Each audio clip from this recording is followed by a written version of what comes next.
So if you'd have told me 3 years ago that I was going to meet a woman and elope, not just get married, but elope after 111 days, I would have told you were crazy, because my plan was to date for 5 years, because I thought, well, that's how I'm going to know a woman, is I'm going to spend a whole bunch of time with her. But clearly that was not meant to be, because I'll tell you what, if you haven't met Sandy, well, let me introduce her. So I'm John Hall, and this is my wife, Sandy. Hi. I love that. I've never heard you describe us that way before. Yeah. That's really great. So Yeah. I mean, I have to say, we wanted to share a little bit about our story and how we got together, and I mean, really just how it all kind of came together. yeah, yeah. Because I was not expecting to get married so quickly after I went on a man cleanse, and then I actually started dating intentionally, and I was practicing dating, and then I met John, and it was fantastic. I obviously I married him, right? But we'll back up a little bit, and we work in the embodiment coaching space, right? That has not always been the case for either one of us. Mm-hmm. For me, I've been in this space, for the last 7 years on this healing journey, where I was healing childhood patterns that would enable me to attract situations in my life that were less than stellar. Let's just say they were toxic. And I used to have this pattern before I had my intervention with Tony Robbins, where I was always blaming the other person, and thinking they were emotionally unavailable, and many times that maybe they were. But the truth is that I really believe that we are tuning forks, and that we are always transmitting. Yeah, absolutely. And depending on, how we've up-leveled, what we've actually allowed to come into this noggin of ours, it's going to determine what we're putting out there. Well, yeah, absolutely. It's not just, and this is the thing, a lot of times after my divorce, and I was, looking to, I took the entire time off until my divorce was final, that I just kind of was on my own, which was part of my healing journey as well. But when I started looking again, you can go out and you can go on all the online sites, you can go, join all the dating programs, you can do all the things. But the reality is, if you haven't done the work on yourself, you're still going to be transmitting the same signal that you did before. Yeah, I mean, like attracts like, and as much as you don't want to realize that and admit it, it's just the truth. Yeah. It's just the truth. Yeah. So, I mean, we really wanted to come here and say really for women that think that there aren't great men out there, or if you have really done a lot of healing work, and especially if you're in the embodiment space and you are looking to attract a conscious awakened man, you think that you need to be looking for a conscious awakened man. And I'm here to say, contrary to popular belief, that that's not necessarily true, that you have to have a man that's completely practiced in this state. Yeah, I think that's myth number one that we'll bust here, right? Is that you have to find a man who's already practiced, because I wasn't. I was on my own journey for healing, but I had not been introduced or working with the same practice that Sandy had been. Yeah, and it was interesting too, but what I had done is, remember, our brain's made to make us safe, not happy. And if y'all have been following us for a while, you probably heard us say that a lot. I had done enough. I mean, we talk about practice, and how we're using that term, in case you haven't heard us use it before, is just like you have a yoga practice, or you practice piano, or you practice layups, or you practice square dancing, or whatever it is, swing dancing. We believe that you actually can practice how you show up in relationship. Right? Yeah, absolutely. Yeah, and so, the teachers that I have worked with that actually trained me in this work, and so I moved out of business coaching into this space, and I'm very excited about all the women I've taken through my program, and you with your men's program. But we literally are practicing with another partner, dating. And we're practicing revealing, we're practicing responding, and we're testing the waters, right? And so your brain doesn't know the difference between if it's like a man that you're in love with, or if it's actually a practice partner. It just knows that you are getting comfortable, you're stretching your nervous system. So let's talk about this. If a man doesn't have to be practiced, right, and I wasn't, what should women be looking for? I sure wish we could clone you. That would be so much easier, right? Anyway, but we can't do that yet. I'm sure somewhere out there in outer space that probably happens. But, you know, for me, I'll just tell from my own journey with you is, you know, I went through this deep space, like this sacred relationship vision. I mean, I knew what I wanted. You know, I used frequency, I used meditation, I used hypnosis to come up with this, and I knew what my non-negotiables were. You know, and I also knew what I really was looking for was a man who was growth oriented. I really thought that I'd meet somebody when I was working with Tony Robbins, and that didn't happen. So I'm like, you know what? What's going on here? So for me, it was I really wanted to be with someone who was growth oriented, and someone who had noble character, and someone who had a huge heart, and someone who was service minded. And this is what was important for me. And so I guess I'm just saying to find out what you really, really want first, and understand that you want to strengthen those things within you that you actually want from your partner, right? If you want a noble man with integrity, are you showing up with an integrity? Because like will attract like. Yeah, absolutely. Yeah. Absolutely. Yeah. So what's myth number 2? Oh, this is a good one. All right. You already know what it is, All but right. and ladies, you probably know what it is too. Especially, we have so many strong women out there making things happen. So many women come to us and say, he's not man enough for me. Or if they're in this work, like, he's not masculine enough for me. And we're like here to say that's not necessarily true. Yeah. I want you first to define what is masculine, what's manly to you. Yeah. You know, and, Yeah. and how would you describe that? Well, I think a man, when a man's in his masculine, who's living in that role, right? He's going to know what his life is about. He's Yep. going to be clear on his life, what his goals are, what his purpose is. He's going to be in integrity. If he gives you his word, he's going to hold it. Yeah. He's going to be, I would say also, he's going to be safe in the sense that you know he's not going to go intentionally harm you. Yes. Right, and he's so it's emotional safety, it's physical safety, it's financial safety, but those are key attributes, right, of the masculine Yeah. is to provide. Yeah. Yeah, and you know, and I'm glad that you said that like that, John, because like right now I'm taking a group of women, and one of the modules is the sacred relationship space, and you know, this is actually where I'm really going to encourage women to go into this space of revealing and practicing, and you meet a man and look for these things. And so is it really true he's not man enough for you? The truth is that maybe you are outmanning him, you know, and you know what I'm saying? So the truth is that can you go in and actually learn the art of surrendering? Right. Yeah. Well, that's a great point, because one of the things that does define masculine is masculine leadership, right? The ability to lead, to hold a container, to be able to step out in front.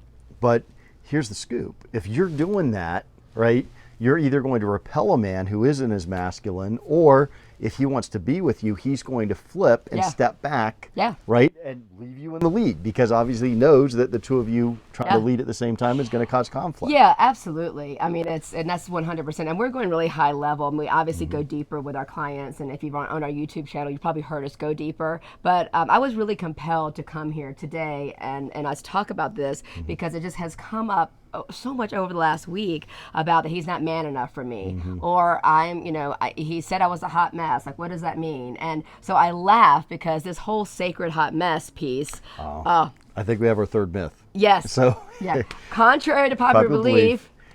It's not just okay to be a hot mess, but it's really damn appealing as a guy when you go there. If you are Open-hearted. Yeah, and I will say this: it's the toxic masculine actually that wants it just to go away. So, I mean, ladies, I'm going to say this to you. This is a fascinating story. A lot of people don't know this, but you know, with one of my teachers, the second year I was working with them, they said, you know, now that you're in this relationship, or third year relationship with this noble, beautiful soul, I think that was the quote. We want you to bring even more of your hot mess. We want you to be more practiced because the world needs more of your sacred hot mess, Sandy. You know, you're so feminine.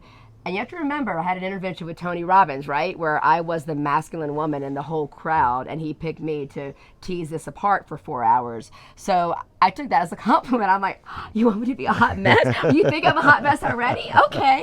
But what they've taught me and what we teach is that with an open heart, it's actually beautiful. And this really is tough for women because so many women are told that they're too much. And, in my former life with my ex-partners, I have to say, many of them would say, you're too much and I don't want to deal with you. And they would, break up with me or leave me or divorce, whatever it was, right?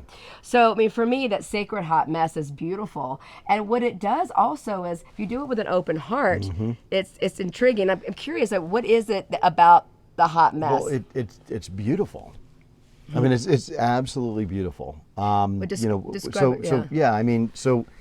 when I'll give an example. So I came home one time and I was walking through the house, couldn't find you, and I go to the back bedroom and you were in the shower. Oh, I remember. You were in the shower, sitting on the floor of the shower with the shower on, just crying, bawling my face off, just bawling your eyes out. Bawling my face off. I was in a fetal position for sure. Yeah. Yeah, and I walked in, I kneeled down, I still dressed, and kneeled down, and just basically wrapped you up. And I remember you put your head right on me, and you were just crying. You were, but to me, that you trusted me that much, right?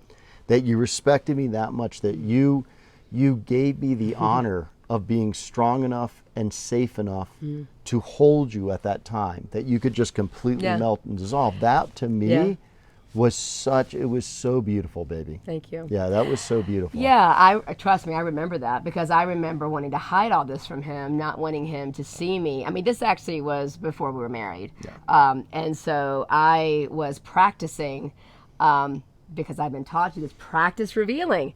I mean, women were always testing men anyway, right? Because it's primal. We're trying to see, are they safe? Are they going to stay?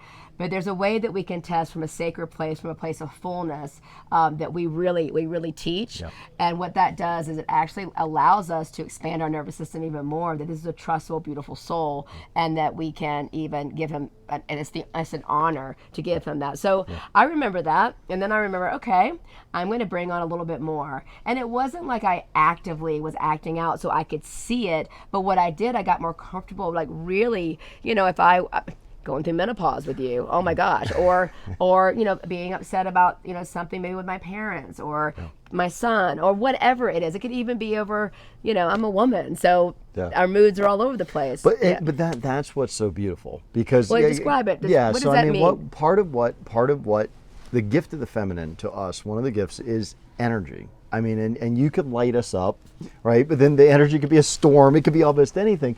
But that dynamic range, I was going to say, I can't say the word, dynamicism. So anyway, can't say it. Dynamic range, that width in the range, that is so appealing. It's so interesting because if you're in your masculine and you're with a woman that basically is always in control, always locked down, always buttoned up, always perfect, everything's exactly the way it should be, it gets boring over time. Yeah. Because that's not real, and she's not giving you her true heart. Absolutely. Yeah. I mean, I working with all these women, I have to tell you, one of the first things I do is I'm taking intakes, and I watch them on video and on these calls with us or with me, and sometimes with you, of course. And it's interesting because I can see the woman that's buttoned up.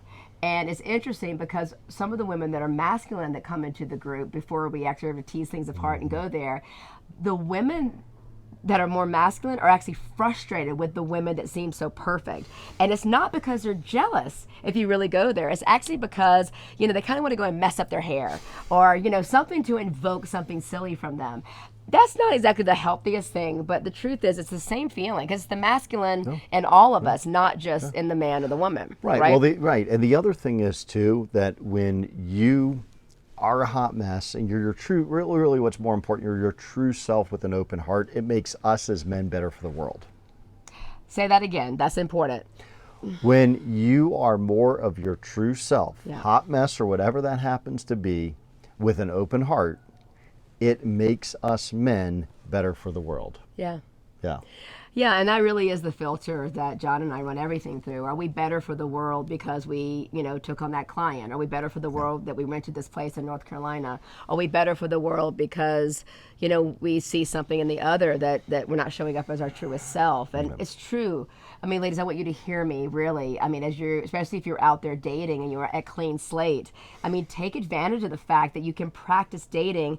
I'm not saying be intimate, like physical with these men. That's a completely different conversation. But I was practicing dating like 5 or 6 men, at the same time, and they all didn't live in my same area. But I was practicing revealing via text. When I say reveal, like explaining like my heart, and I mean, may I? Okay, if I tell that story about the Christmas? Yes. Okay. Yeah. Okay. So, I I love hearing you tell it anyway. I'm sure you do because you got the girl. So, Yes, so I there did. were a couple men that I was messaging and what have you, and my son had been off at college. He had come home from school, and for Christmas, and we had gone out to dinner. Had come home, and for whatever reason, again, I'm a woman, I started feeling verklempt. Cameron went off with some friends, and the Christmas lights were up. It was dark. I was drinking a glass of wine. I was sitting in my den looking at the Christmas lights, and I just was, thinking about just, I don't know, I was feeling sorry for myself, but something was going on. I can't remember exactly what it was.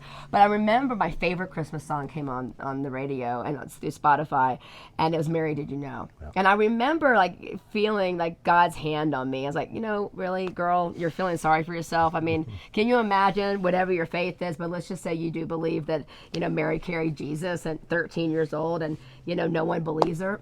So I thought, who am I, really? I mean, this is ridiculous.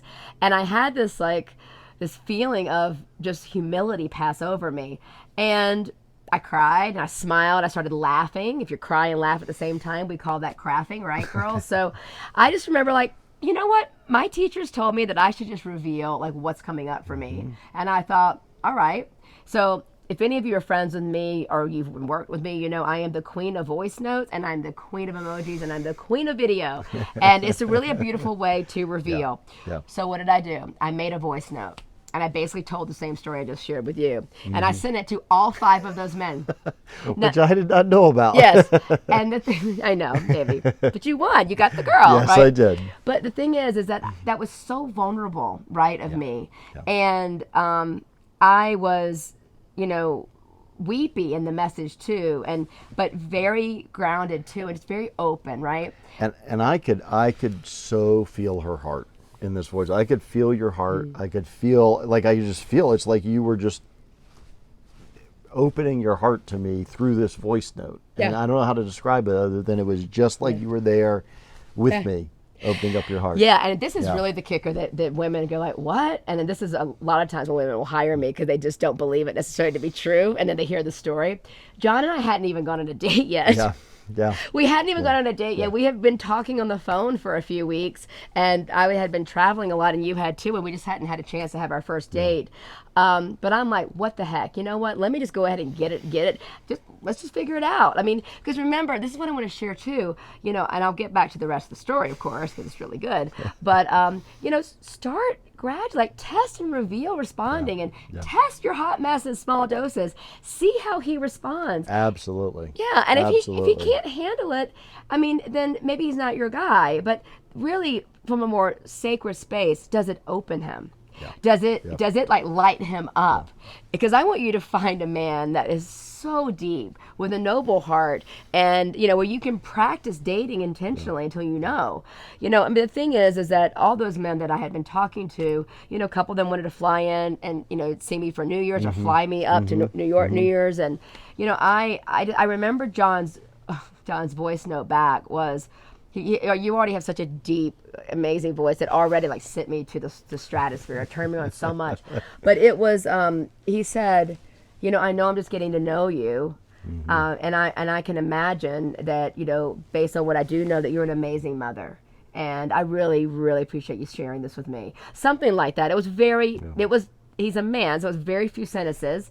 And I literally remember taking my phone and throwing it down and going, God, I don't want him to be the one, because I wanted to move from St. Pete and he lived in Tampa. And I'm like, no, he can't be the one.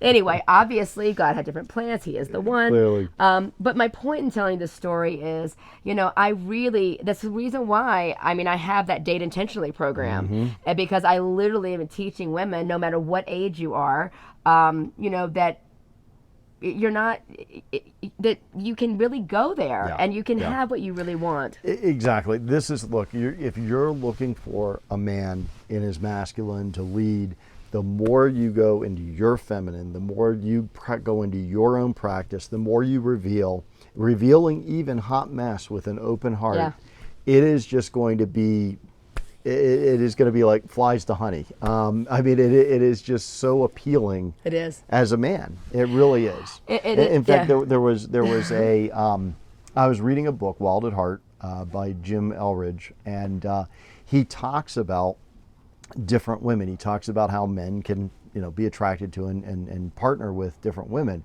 And he described one woman as the Caribbean beach, the gentle Caribbean beach, and always sunny, and you can sit out on the beach with your drinks with the little umbrella.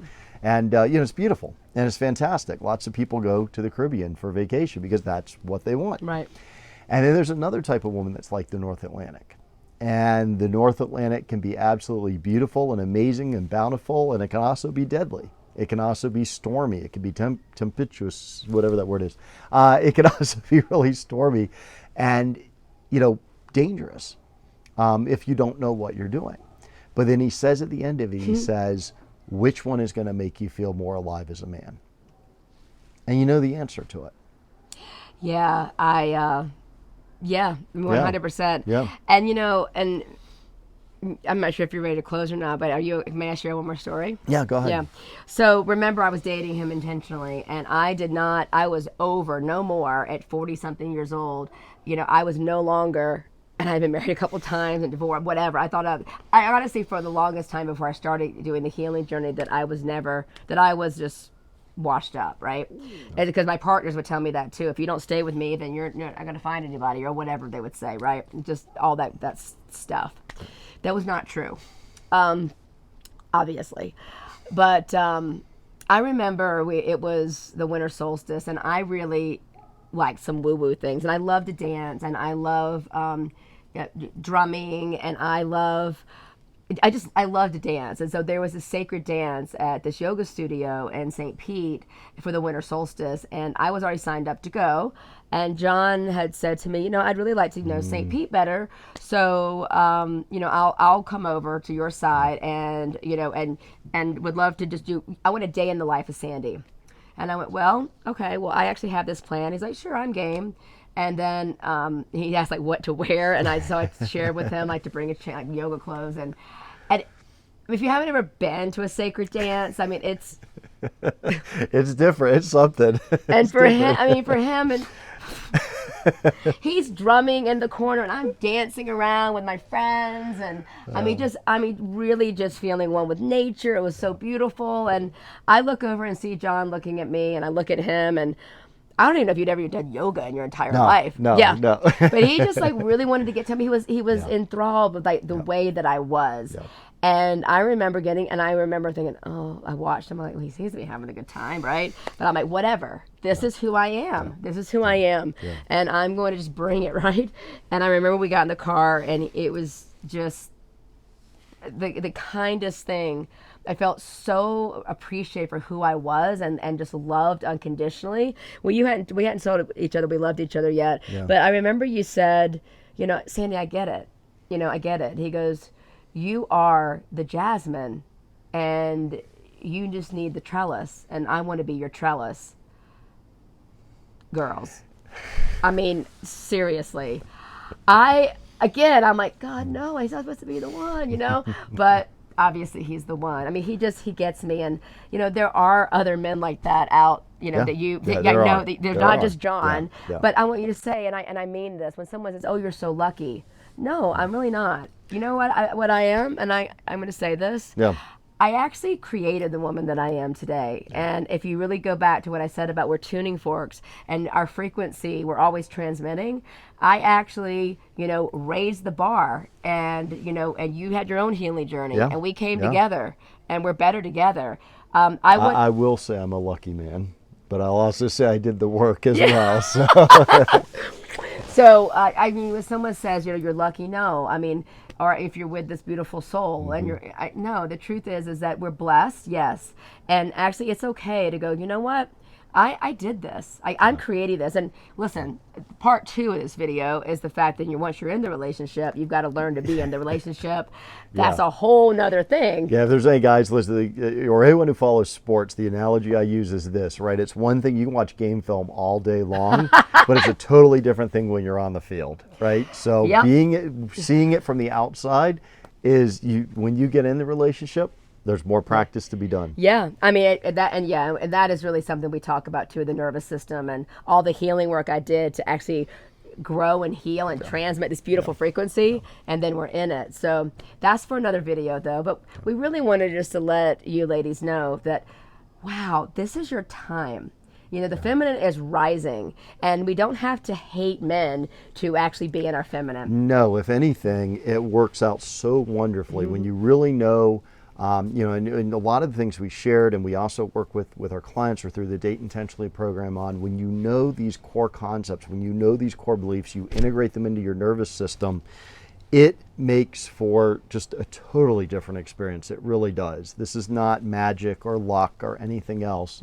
It's truly how well men and women really fit together and can be in partnership, or anyone in the masculine and feminine. Yeah, again, I mean, out the gate, when I tell people that I talked to John, in the very first conversation about adopting, they thought I was crazy. Like, didn't you think you'd run him away? I went, well, if I did, then that was okay, right? Then it worked. Right. So anyway, if this sounds appealing to you, you know how to reach out to us, and we can talk to you a little bit more about it. I want all women, and all men too, to have what they want, and to just raise the vibration of the planet by changing what we're transmitting. So thank you guys for listening to us, and we appreciate all the messages that we've received this year about relationship and partnership and how this helps them in business. And we're just grateful that that you trust us and that you come to us for advice, and we're blessed. We're blessed. We are. I love you, We honey. are. Love you too, baby.